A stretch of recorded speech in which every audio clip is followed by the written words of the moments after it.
Hello दोस्तों, स्वागत है आपका मेरे चैनल सोलेट्स स्टडी में। इस वीडियो में हम बात करेंगे ब्रिटिश भू राजस्व नीतियों के बारे में कि ब्रिटिशों ने भारत पर कौन कौन सी भू राजस्व नीतियाँ अपनाई। तो चलिए शुरू करते हैं। ब्रिटिश भू राजस्व नीतियाँ। ब्रिटिशों ने भारत पर 3 तरह की भू राजस्व नीतियाँ अपनाई दोस्तों। स्थायी बंदोबस्त, रैयतवाड़ी और महलवाड़ी।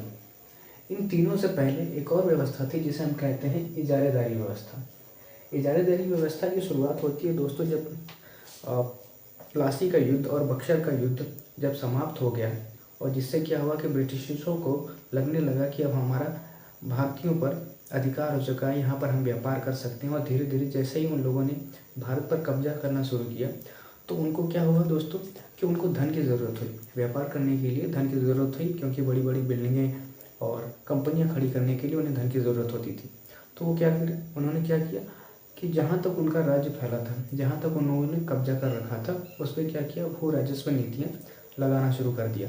और 1772 में गवर्नर जनरल थे। 1772 में वारेन हेस्टिंग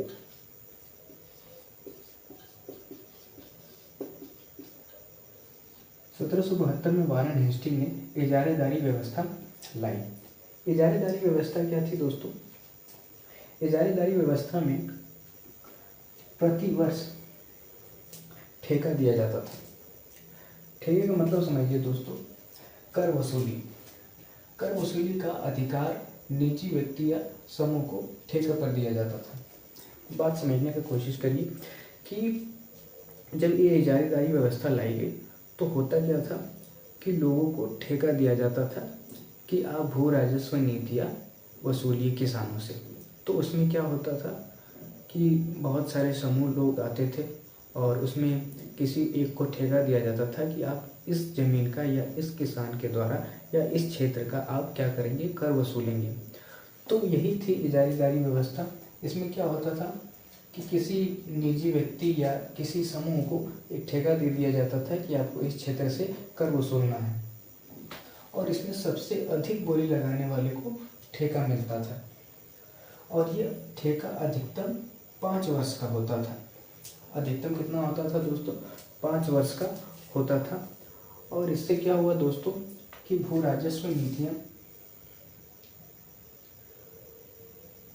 बात करें दोस्तों तो ये इजारेदारी व्यवस्था जो थी वो बंगाल तक ही सीमित थी। बंगाल प्रांत तक ही सीमित थी। उसके बाहर ये व्यवस्था अभी तक लागू नहीं हुई थी, क्योंकि उस समय 1772 में अंग्रेजों का ज़्यादा क्षेत्रों पर अभी कब्जा नहीं हुआ था। बात करें दोस्तों इसका प्रभाव क्या हुआ। 1777 में दोस्तों इसे क्या कर दिया गया, 1 वर्ष के लिए कर दिया गया कि आप प्रति वर्ष ठेका देना होता था। अब पहले क्या होता था दोस्तों कि 5 वर्ष, यानी कि 5 वर्ष बाद जैसे हमारी सरकार बनती है 5 वर्ष में, उसी तरह 5 वर्ष में ठेका दिया जाता था। अब क्या हो गया कि 1 वर्ष, मतलब हर साल किसी आदमी को ठेका दिया जाएगा कर वसूलने के लिए। और क्या प्रावधान था दोस्तों? इसकी बात करें उद्देश्य की, तो उद्देश्य था कि ज़्यादा से ज़्यादा कर वसूला जा सके, जिससे क्या हो, धन का निष्कासन किया जा सके। और दोस्तों बात करें तो इजारेदारी क्या होती थी? इजारेदार यानी ठेकेदार को क्या कहा जाता था उस समय? इजारेदार कहा जाता था। इसलिए इसे क्या कहा गया? इजारेदारी व्यवस्था कही गई दोस्तों। इसके परिणाम की बात करें दोस्तों तो ये जो व्यवस्था थी बहुत ही, एक तरह समझ लीजिए कि ये बिल्कुल काम नहीं आई, और क्या हुई, बुरी तरह असफल हो गई। और इसकी बात करें तो इससे किसानों पर बहुत दबाव पड़ा। क्योंकि प्रति वर्ष ठेका दिया जा रहा था। पहले 5 वर्ष के लिए दिया जा रहा था, अब 1 वर्ष के लिए दिया जा रहा था। इससे होता था कि किसान के पास कोई भी आ जाता था, निजी व्यक्ति जो 1 साल के बाद आता था, तो हर बार वो पता नहीं कब कितना कर मांगेगा, कितनी लगान लेगा, ये उसके ऊपर होता था। जिससे क्या हो रहा था कि किसानों को बहुत ही मेहनत करनी पड़ रही थी। क्या पता अगले साल अकाल पड़ जाए, भुखमरी आ जाए, तो उससे क्या होता था, किसानों पर बहुत दबाव पड़ रहा था। वो कर कहाँ से दें, मनमाने ढंग से कर वसूलना स्टार्ट हो गया था। बात करें दोस्तों तो इस व्यवस्था में भूमि सुधार में कोई बात नहीं की गई। क्योंकि ब्रिटिशों को क्या था, यहाँ से ज़्यादा कर वसूलना था, ज़्यादा से ज़्यादा धन प्राप्त करना था, ज़्यादा से ज़्यादा व्यापार करना था। तो उनका उद्देश्य भूमि सुधार नहीं था, यहाँ की भूमि से ज़्यादा धन निकालना, व्यापार करना ही उनका उद्देश्य था। तो इसलिए उनका भूमि सुधार में कोई दिलचस्पी तो रहेगी नहीं। इससे फायदा दो लोगों को हुआ। सबसे ज़्यादा फायदा हुआ ठेकेदारों को, क्योंकि ब्रिटिशों ने सिर्फ क्या कर दिया, एक ठेकेदार नियुक्त कर दिया। उन्हें कहा कि हमें कर चाहिए। अब ठेकेदार जाके किसान से कितना कर वसूलेगा। मान लीजिए मैंने आपको कह दिया कि आप मुझे 5 रुपये ला कर दीजिए। अब ठेकेदार जाएगा वहाँ पे, अब वो क्या कहेगा कि मुझे 20 रुपये चाहिए।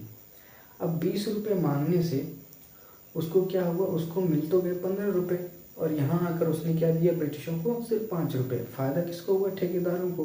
तो इसमें सबसे ज़्यादा फ़ायदा हुआ ठेकेदारों को। और दूसरा फ़ायदा हुआ कंपनी में।